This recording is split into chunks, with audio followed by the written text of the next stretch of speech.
Welcome to the big meeting of the Arkansas Society of Free Thinkers. I'm Ann Horsey, and I'm one of the organizers of the Free Thinkers. We're a nonprofit corporation devoted to maintaining separation between religion and government. You can find out more about the Free Thinkers by picking up one of the flyers available or on the web at arfreethinkers.org. Or the most reliable way you can get to know some of the people involved with the Free Thinkers. Let me tell you a story. In 2005, a man named Robert Higgins from Greenbrier asked the Freedom from Religion Foundation to help him contact people in Arkansas who were committed to the separation of church and state. As it turned out, his neighbor, also from Greenbrier, a lady named Sybil Smith, was ready and eager to help. They began meeting with some other like-minded people, and the Central Arkansas Free Thinkers was born. Sybil Smith, his neighbor, attended these events, and most importantly, she talked to people and let them know that they were not alone, even as non-believers in the Bible Belt. The Central Arkansas Free Thinkers had the initial idea for the solstice display that since 2009 has been displayed on the grounds of the Arkansas State Capitol. They teamed up with the Arkansas Society of Free Thinkers to accomplish it, and a year later, the two organizations merged. Over the years of her involvement with the secular community, Sybil kept scraps of paper and other items and tucked them safely away. She organized these mementos into a collection of scrapbooks that record 15 years of history of the Arkansas Free Thinkers and the birth of the organized secular movement here. Through run-ins with government offices that didn't want to play fair, kickball games where playing fair was a fabulously fun time, civil rights rallies, and 3 Reason in the Rock conferences, Sybil collected memorabilia, news articles, and everything else she could get her hands on. Those scrapbooks are displayed on the table by the door, and I encourage everybody to look through them before they leave here today. This series of scrapbooks will be among the first items that the Arkansas Society of Free Thinkers will deposit at the Center for Arkansas History and Culture, which is an archival project of the University of Arkansas housed at the Central Arkansas Library System's Bobby Roberts Library. We also call it the Butler Center, just sort of for those who know. Because of her efforts, future generations will be able to learn the history of the Arkansas Society of Free Thinkers through photos and ephemera, and not just in the minutes and reports of corporate business. Sybil has also donated a library of over 500 books to the Arkansas Society of Free Thinkers. We don't yet know what we're going to do with all these books. We're a little overwhelmed, but we're delighted to have them. And we do know that we will somehow see them into the hands of people who want to read and appreciate them. In 2012, at the first Reason in the Rock conference, the Arkansas Society of Free Thinkers initiated a special award for people who had made significant contributions to the secular movement in Arkansas. The award was named in honor of Randall Fleck, who is the subject of one of Sybil's scrapbooks over there. He was known to his friends as Doc, and Doc Fleck was absolutely committed to secularism.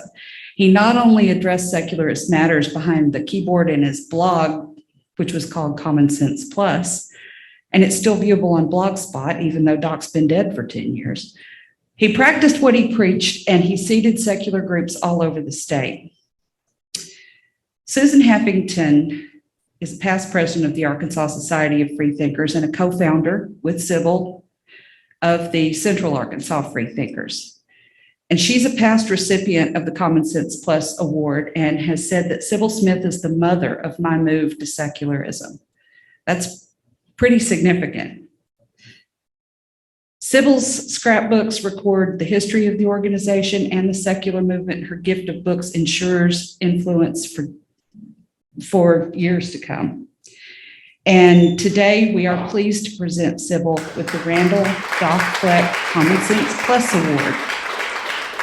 We regret that she is not here with us today to receive this award, and accepting it on her behalf is Todd Billings, who is the founder of the Arkansas Society of Free Thinkers.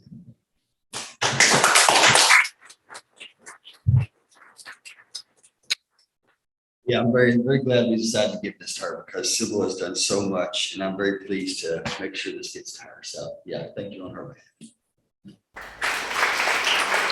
Vern Bradley will present our free thought of the day. The free thought of the day comes from an actor named Stephen Fry, who's also happens to be an atheist activist. And it is this: you are who you are when no one else is watching. Thank you.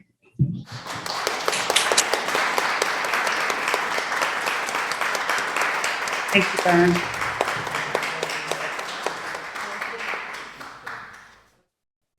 One of the key functions of the Arkansas Society of Free Thinkers is to make friends and connections. So if you don't know the person next to you or behind you or in front of you, please take a moment and say hello and shake their hand and introduce yourself.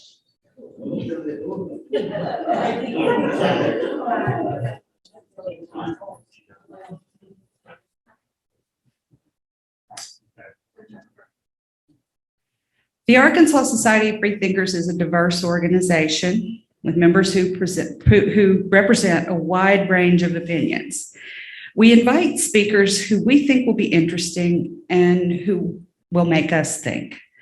Today, we're pleased to have Nicole Stewart with us to tell us about street art. And we have an introductory video. People have been saying it for years. Nothing else, nothing new I want to say. All I'm doing is relaying the message. But man, enough is enough, man. The system's got to stop. And if we want to talk about humanity, I mean, you got to put yourself in other people's position, in other people's shoes. We always start to see one side of the story, but you know, somebody in power, you got to put yourself in both sides, so you can lead that way by example, with conviction. This used to be a travel a lot. I mean, a whole lot.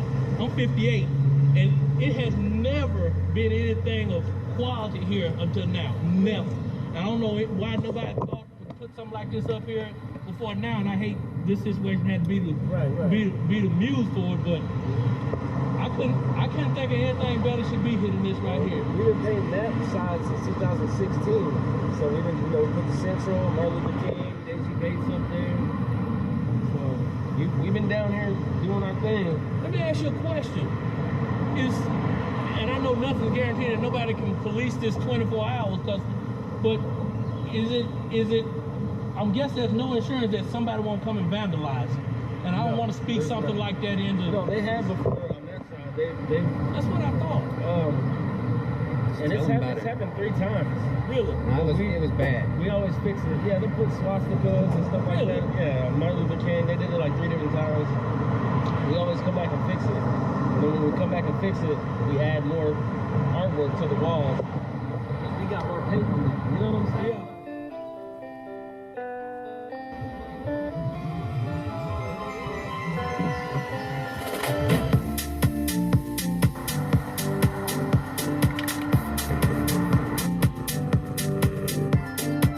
Tell us the good news, man. Hey man, so good news. New York Times just hit us up. They want to get an art statement for Murals, and also get a pharmacy and a Democrat headquarters. They want some more mural stuff. So I want to meet with them here at 4, and then another one around 3 or something. Oh, and another guy that wants a mural painted too. So you're about it? What's up? Yeah, I'm about it, man. I might have to quit my job today. I mean, I haven't done shit before my stuff either today. Yeah. Well, what's up with I'm about to go. Huh? New York Times? How are they gonna do this? They gonna call you or? Yeah. So he sent me an email and told him like I'm getting a statement ready. So I'm gonna type something up. You want to type something up to send it to me? Okay. We can have it proofread and everything, and then we'll send it to him, and then we'll set up a time when we can call him or whatever. All right. But I guess it's gotta be like right now. You know what I mean? But it's just like time sensitive skills. So Yeah.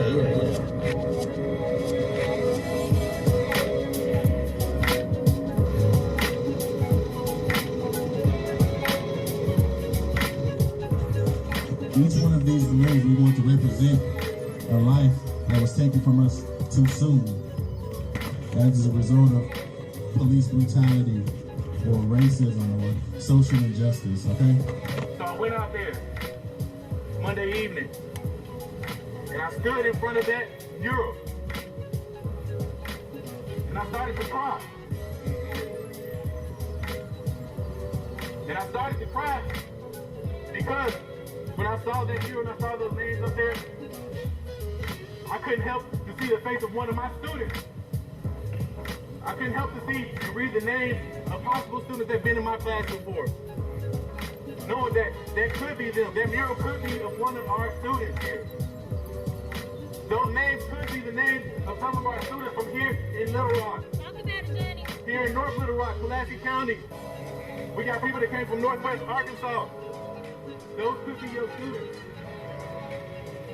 And as I sat there, I started to realize that what people mean when they say no justice, no peace. And I don't mean what y'all seen on TV. Not the no peace that y'all seen on TV, because I do want to emphasize this is a peaceful protest. But I mean the lack of peace in my life. The lack of peace in my life. The lack of peace in my life, knowing that our students, our black and brown students' lives could be at stake. That our black and brown teachers and educators could be at stake. That our black and brown parents could be at stake. So proud of you cats, dude. It's so badass. So good to see you. So we're about to walk from the Capitol to your mural. How you feeling about that? Yeah, I don't know. It's just crazy, dude.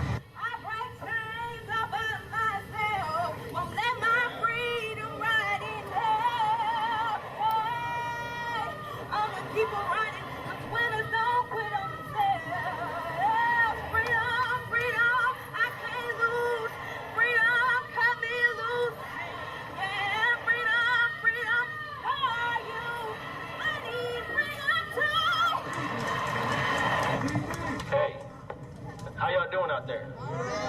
This is the most beautiful thing I've ever seen since I moved to Little Rock in 1991. We got y'all on our back right now. We'll keep painting this wall. Me and this man have been painting this wall since 2016. We did every lick of paint on both sides of this wall with our group.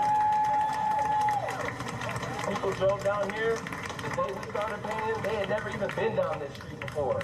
And one chick went live, and the rest is history. We did an article with the New York Times. I'm talking about they're looking at us right now. Worldwide, Miami. We're about to be in Parade magazine. Like, this is about to be huge for the city of Little Rock. So we can't show out. We gotta think logically, be smart, pay attention to who's around you, stay focused, and keep a level head. Because in the next couple weeks, the next couple months, it's about to be popping in Little Rock. This whole city's gonna be colored. Me and this brother's gonna color this whole city. Things are gonna be a lot different.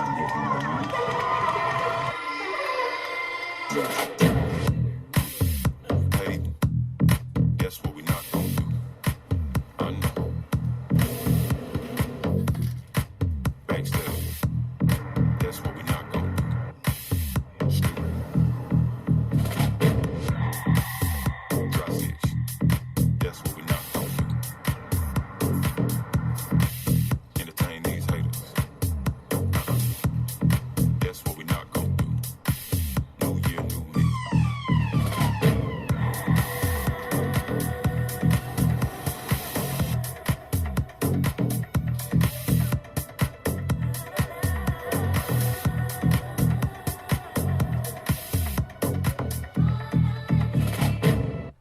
Well, I want to say, Jermaine, you were saying, I'm moved. This is like one of the most beautiful pieces I've seen. I'm Angela Harrelson. I am George Floyd's aunt. His mother is my sister. And so we were here, and I just noticed that it just struck me. And I just wanted to meet the person who did this. Say thank you.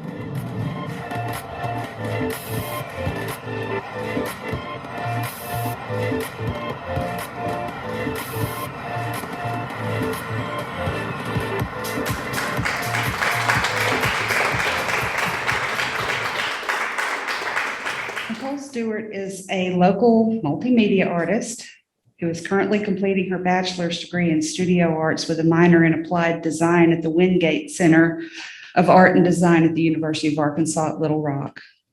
She works in a wide range of media as a painter and a sculptor and an oddities creator, a visual storyteller, a muralist, and as an added bonus has 20 plus years in the private event industry.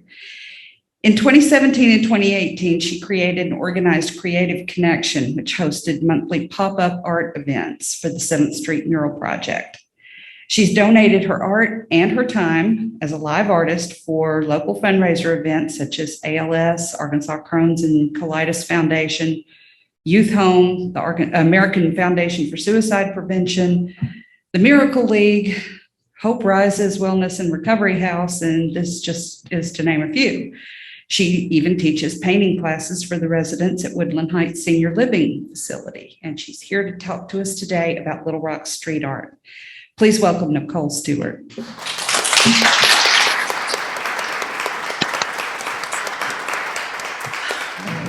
Good afternoon. I would like to thank Anne and the Arkansas Society for Free Thinkers for inviting me here to speak today with all of you and to share with you the story of 7th Street Mural Project and my experience being involved with it. The short documentary that we watched was one of many underground creative projects created by local filmmakers Craig Wynn and Mike Poe, who were inspired by the artistic grassroots movement that took place during the summer of 2020, the 7th Street Mural Project. The murals are part of an art corridor that covers the walls on both sides of 7th Street, just below the Whitewater Tavern parking lot. The murals run underneath 2 Union Pacific Railroad train bridges. One is non-functioning and the other still actively is in use and are only a short distance west of the state capitol. When you visit 7th Street, you will find yourself immersed in a vibrant world surrounded by a kaleidoscope of art, filled with messages of peace and justice, memorials to the voices of the unheard, and also educational and historical documentation of the people and places that play an important role in the Black and minority communities in the city of Little Rock. But how did all of this begin? Who planted the seeds for these incredibly inspiring and powerful pieces of art to emerge and grow? In 2015, Derek Brooks, who is part of the Arkansas Coalition of Peace and Justice, along with the help of poet and art educator LaRon McAdoo, came up with a plan to begin painting a mural with the help of local artists, students, and volunteers in the empty and forgotten space under the train bridges of 7th Street. The art event was in recognition of Arkansas Peace Week, which falls on the 3rd week of September each year in coordination with the United Nations International Day of Peace. Arkansas Peace Week includes numerous events hosted by dozens of organizations throughout the state. These events feature education, service, dialogue, and outreach activities promoting the mission of Arkansas Coalition of Peace and Justice. There was such a loving response from the community over the beautification of such a neglected and desolate space that the work on these walls would immediately continue the following year. I remember overhearing locals that live nearby and artists enthusiastically talking about the new mural work. And at this time, there were very few murals in the city, and this was the beginning of something new and exciting for activists and the art community. It wasn't long before many talented local artists were pulled on board to continue expanding the messages of peace and justice. The following year, in 2016, graffiti artist Jermaine Gibson and Jose Hernandez, as well as activist artists Tanya Hollingfield and Hamid Ebrahimifar, joined the growing mural project for Arkansas Peace Week. With the addition of these talented local artists, the mural that started as a few small works under one bridge had begun to expand to both sides of the street and reach incredible new heights. With the addition of historical giants such as Martin Luther King Jr., Daisy Bates, as well as representations of Central High School, the mural began to greatly amplify the message of Peace Week. The success of these murals came at a cost when the reality of our broken society reared its ugly head. After only 1 month of Martin Luther King's portrait up on the wall, it was vandalized with images of hate. Swastikas were spray painted over the words, "Make art, not war." Faces were whited out. Jose and Jermaine would quickly come to repair and repaint the art, but over time, this became an endless fight that was representative of the exact thing still going on every day in our society to minorities all across our country. But the vandalization worked against those creating it, and it only fueled the fire within the artists that were painting the murals. In counter protest, each time a mural was defaced, they would not only clean it up, but also expand the images to even larger and bolder works. Soon the efforts of the artists did not go unnoticed, and because of the battle between peace and those trying to destroy it, reached the press very quickly. They got involved, and the exact messages that the murals were intended to speak about began to reach an even larger audience. Each year until 2019, the murals grew, the vandalism continued, but the artists always came back to fix it. However, the next year, everything would change dramatically. In 2020, the pandemic raged across the world, shutting down entire cities. People were getting sick and dying every day from COVID with what seemed like no end in sight. Quarantine had us all locked away from each other in fear. Everyone was at risk and the virus showed no discrimination. But another tragedy would be the direct result of discrimination, and it would set off a series of events that had been coming to a tipping point in our country, and the long existing racism and oppression of minorities was no longer going to be silenced. During the height of the pandemic, on May 25th, 2020, George Floyd was murdered during a violent arrest by the local Minneapolis police. Communities all over the world exploded in protest, and Little Rock was one of many cities to react. People took to the Capitol and to the streets, even blocking off Interstate 630 in protest of what the road represents, once part of a city plan to segregate its citizens and destroy Black communities. Each night, the protests at the Capitol continued, and many people were arrested, tear gassed, and hit with rubber bullets. The escalation of riot police and angry citizens caused destruction of some of the buildings nearby. Jermaine and Jose were asked to paint art on the boarded up windows of one of the buildings near the Capitol, and they decided to write the names of Black and minority citizens from our community and others who were victims of police brutality. 5 days after George Floyd's murder, and in an effort to express their continued support for the community, work through their grief, and somehow find a way to process their emotions about this event, Jermaine and Jose began to paint a portrait of George Floyd on the 7th Street walls. They had no idea how impactful this portrait would be or how much it would inspire people of Little Rock. On June 5th, 2 local Black educators, Johnny Lane and Wendell Scales Jr., would organize a peaceful protest at the state capitol. The response to Injustice Education March encouraged teachers, parents, and students to speak out against police brutality. The crowd gathered at the state capitol, and as speakers stepped up to tell stories and recite poetry, the entire gathering of people proceeded to then march down 7th Street from the Capitol to the George Floyd mural to place flowers and candles in front of the portrait. They chanted, they spoke, and observed a moment of silence dedicated to George Floyd and all the lives of those who were victims of police brutality. Jermaine and Jose attended the march, and right in that moment, as they were surrounded by their peers and their community in front of that wall, they made a promise to continue to paint all the walls from top to bottom until the messages of peace, justice, and equality would be heard. And this was the moment that was the birth of the 7th Street Mural Project. Following the educators' march, the call to artists began. Word was spreading about the murals, and Jose and Jermaine began to reach out to their friends and local artists to come be a part of the movement. This is also the time when I received a call from Jermaine, who was a good friend of mine, 20 years. He wanted me to participate in the project. Coming to the wall was like an escape from the harsh reality of the pandemic and being quarantined to our homes. But we were also overwhelmed with another harsh reality, a reality that I, as a privileged white woman, did not have the burden to bear. The gravity of the community's reaction to social injustice that was no longer being silenced was so incredibly intense and emotionally charged. However, we were all thankful to be part of something so important, outdoors in a safe space where we could interact with other artists and contribute to the message of the wall while advocating for our friends and neighbors. More than 20 artists have painted on the walls, along with children and members of the community. There are too many to even list. But once we started, there seemed to be no stopping us. We were much like the freight trains that barreled overhead the bridge above us. Art went up faster than the media could keep up with.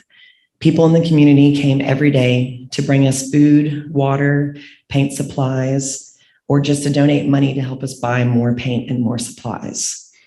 People were showing up with garden tools and weed eaters to help clear the brush and vines from the walls so that we could paint bigger and higher. They wanted us to keep going and continue speaking out with our art, using it as a vehicle to inspire change and raise awareness. However, not everyone supported us or what we were doing, and they made that very clear. Cars would race down the street, revving their engines and threatening our safety as we painted or were unloading our supplies from our cars, sometimes even yelling profanities out of their windows while we worked. I often thought to myself that while we were only being yelled at for painting that day, the people that we were painting for would be treated this way any day of the week just for existing. The vandalism continued as the murals grew, but we always came back with more paint and more support. Several of our murals were defaced, and it was and still is to this day a never-ending battle to maintain the integrity of the art. Adasia Cooper, a young and upcoming artist still in high school, painted a mural that recognized Black women who were killed due to social injustice. And it was vandalized not once, but twice. Her mural was completely blacked out and painted over both times. But every time a mural would be destroyed, we would band together, clean it up, and repaint. We always had more passion, more drive, and more paint than any hateful person could compete with us. After each defacement, journalists showed up, and every time the news told our story, the message we were painting on the walls was reaching further and further into the community. People came from everywhere to see the art. They would cry, they would tell stories, they would take pictures for prom and graduations. Fathers and mothers would bring their children and using the murals as educational tools to teach their children about history and to help explain to them what was going on in the world. Local musicians and rappers were filming music videos on 7th Street and writing songs about the events taking place around them. Filmmakers were documenting the progress, and news crews and journalists were interviewing artists. Trains covered in graffiti crossed the bridge like a roaring street gallery of art just above our heads, and sometimes even blowing the horn in recognition of our presence below them. There was a magical energy in the air that we were creating just by being there every day, painting, working, communicating, and inspiring each other. Each week, we became more organized. A core group of us began to meet outside of the mural wall to talk about blocking off the street. We had big ideas, and we were fueled with inspiration. We wanted to give the community more and support local artists too. After many meetings, we began to organize several art markets hosted by the 7th Street Mural Project. We worked with the city to get permits to block off the street for free community art events where all were welcome. The goal was to give the public better and safer access to see the murals and meet the artists in person. But we also wanted to create a safe space where local artists could feel free to express their creativity while sharing it with the community and spreading the message of peace and justice. After the street was blocked off, we featured local art vendors with handmade wares, crafts, and art. We created family and children's activities to encourage visitors to participate in art making. Muralists painted live, adding finishing touches to their murals they had been working on. Artists and musicians were setting up to play songs. There were interpretive dancers filling the street. People sang. There were even cultural performers such as Mexican mariachi dancers. We even viewed short films by local filmmakers and had a Day of the Dead themed celebration with traditional memorial altar. The events were a great success, and the public really, really enjoyed it. The impact that 7th Street had on me as unforgettable. My eyes were open to so many things that I didn't either understand or that I was blind to because of my privilege. I gained so many friends in the art community and in the city. I developed a better and more clear perspective and understanding about what Black and minority citizens go through on a daily basis. I learned how to be a better supporter and an advocate for those who don't have a voice and for those whose voices are never heard. I learned about the rich history and culture of the 9th Street Business District. I learned how to shut up and listen to what people were telling me and pay attention to what was happening. I learned what minorities have experienced and how they feel is incredibly valid, and we should respect and listen to them. I learned that together with love, people can do amazing things for each other. But most importantly, I learned that although I may not be responsible for racism or the atrocities of the past, I have the ability to use my privilege to help reverse those wrongs by speaking out against hate and discrimination and standing up for those that continue to be treated unequally. Over the past 2 years, the activity on 7th Street has slowed down as we have all tried to return to a normal life moving past the pandemic. We now remain keepers of the wall. We are still coming to fix the vandalism from time to time and touch up previous work. There are still spaces to be filled for other artists and also spaces reserved for upcoming events for the community. The activity on 7th Street is not completely come to a halt.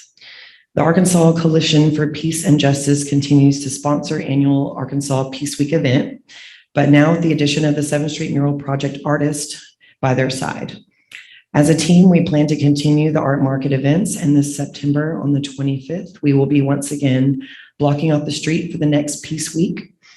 There will be local vendors returning from past events selling art, more mural work being completed, more opportunity for local artists and the community to come together and spread the message of peace, justice, and equality. Information on this event will be available on Facebook, and we will encourage everyone to please come and see the murals for yourself and meet the artists that are there. In conclusion, I would like to share a quote by a Canadian playwright, Lister Sinclair. And he once said, "Art pulls the community together. Art makes you feel differently. That's what artists are doing all the time, shifting and changing the way you see life."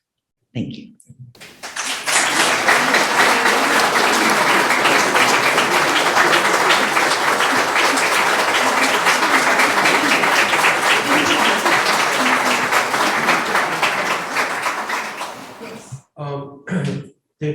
Did one of the organizations you mentioned have to get permission to paint on the walls?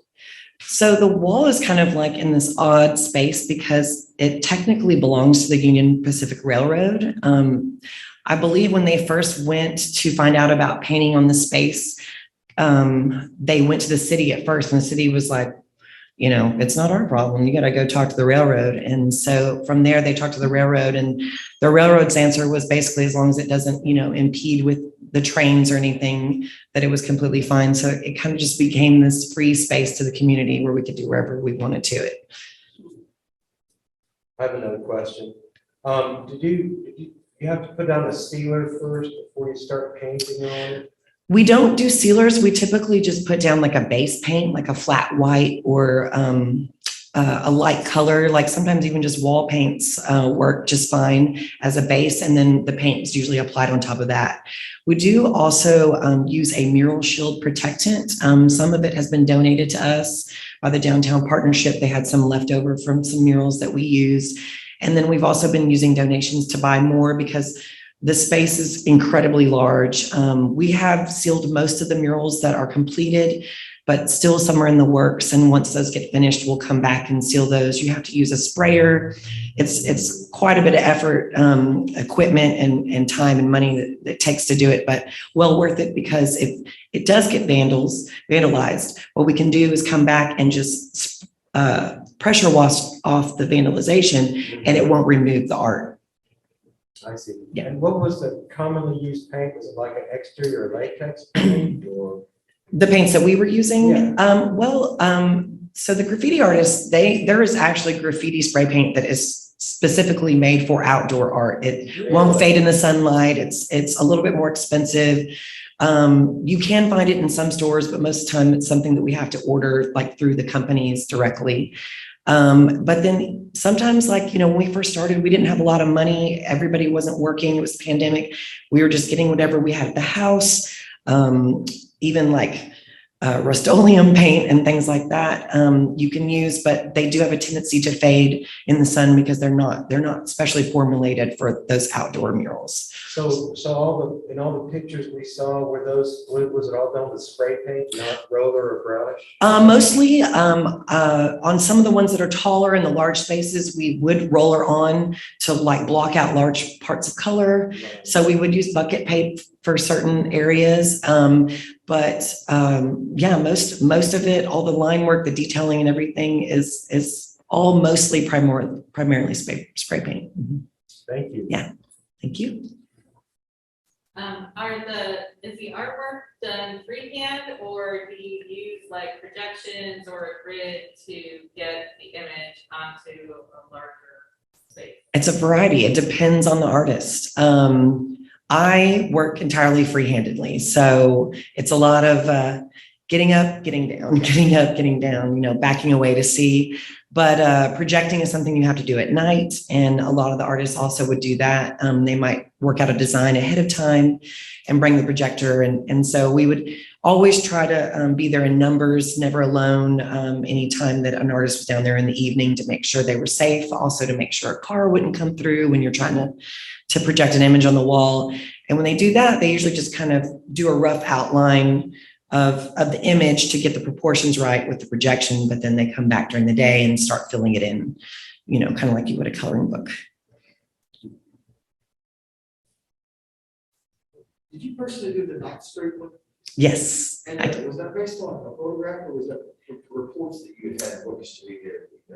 So a couple years before we started painting on the wall, I saw a documentary at UALR about the Dreamland Ballroom and the Ninth Street Business District. And I was really moved about the story of that neighborhood, which Ninth Street, the area of the community spans from where the Mosaic Templars building is, past the Dreamland Ballroom, and then from there it's cut off by Interstate 630, but it crosses diagonally to the other side of 630.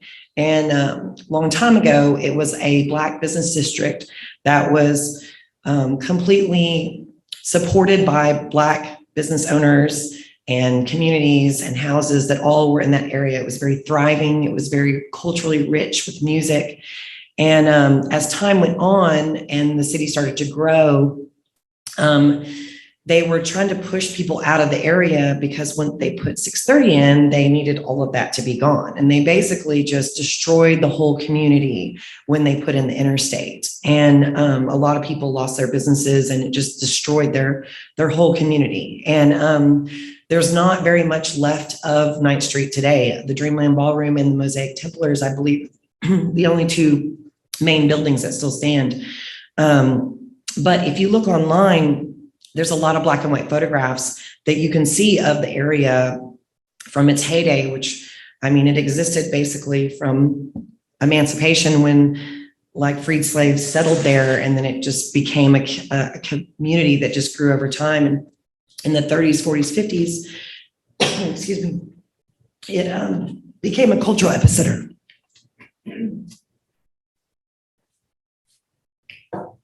For music and art, excuse me.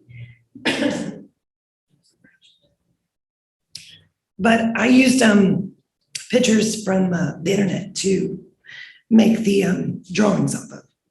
It was very difficult, much like it is to talk in front of people. But yeah, so I just used pictures that I found online, and that's what I based my drawing on. And the really interesting thing was that while I was painting the Ninth Street painting, people from the community were stopping by that lived there and grew up there at that time. And they were telling me stories, and they were giving me information of other businesses to put up there. And so I use their stories as a, another form of information to create that mural and tell the story of that neighborhood and just kind of represent the people and places and the businesses that existed there before it was essentially just wiped away. Whereabouts on 9th Street is it? Where's 9th Street? No, where's your mural? It's on 7th Street. On 7th. Yes, so it's the 9th Street mural on 7th. It's kind of confusing. So all the murals are on 7th Street and they're on both sides of the road. They run underneath the train bridge. So if you actually park at the Whitewater Tavern, there's a set of stairs that you can walk down and you can like see all of the murals from there. Yeah, but I mean, the mural you did is on 7th Street. Yes. So is 9th Street. Is that the one with the businesses? Yes. Oh. The 9th Street mural is the one that says, it's called The Line. And that's what the community called it. They called it The Line because it was like a drag of businesses and bars. One Coca-Cola sign. Yes, it has like musical instruments and yes, so that's it. It's very large. It took a long time. Yeah, I know where 9th Street and 7th Street are, but I've never did a 9th Street. I've never seen it this one. Yes. Yes, if you go from the Whitewater parking lot, when you get to that staircase, if you look straight across 7th Street, the 9th Street mural is directly across. Mm-hmm.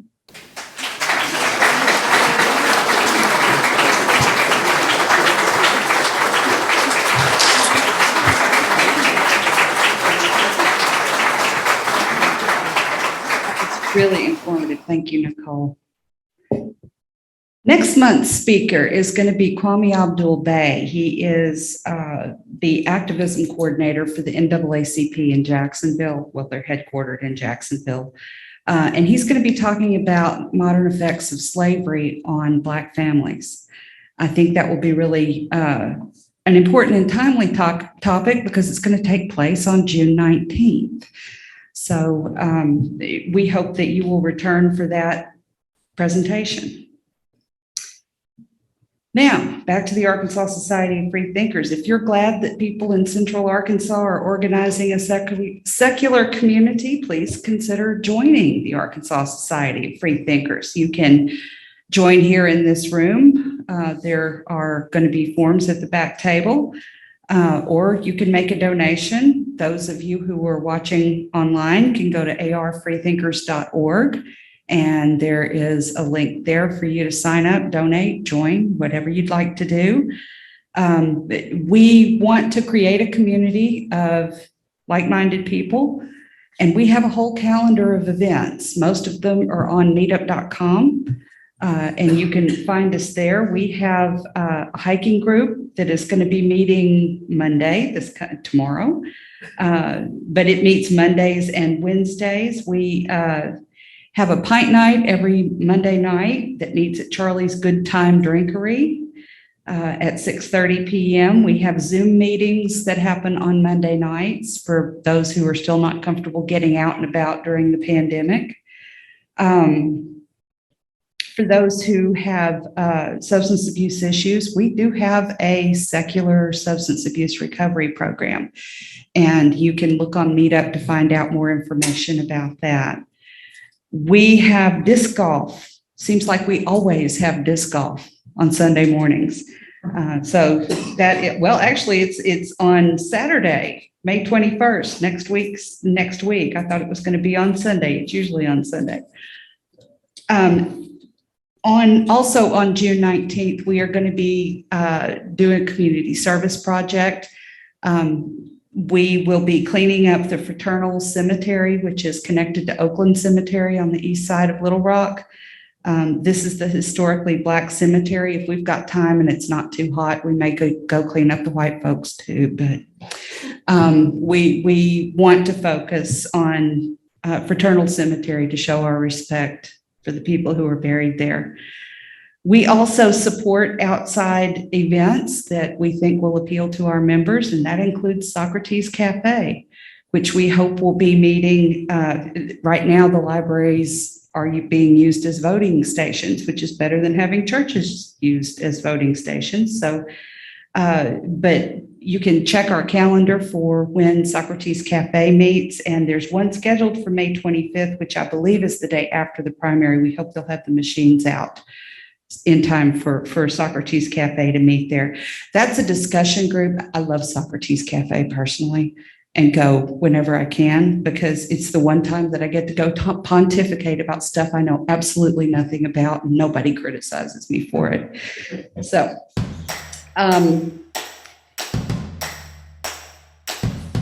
if you would like to host an event for the Freethinkers, let us know. We'll be glad to put you on the calendar. Becoming a secular organizer is just that easy. And you can also participate in more of our meetings as time goes by. And one of the roles that we have for member moment or misinformation moment or free thought of the day, or even speaking if you have something important that you'd like to talk about. Thank you for coming, and we hope to see you here next month, if not at one of our other meetings.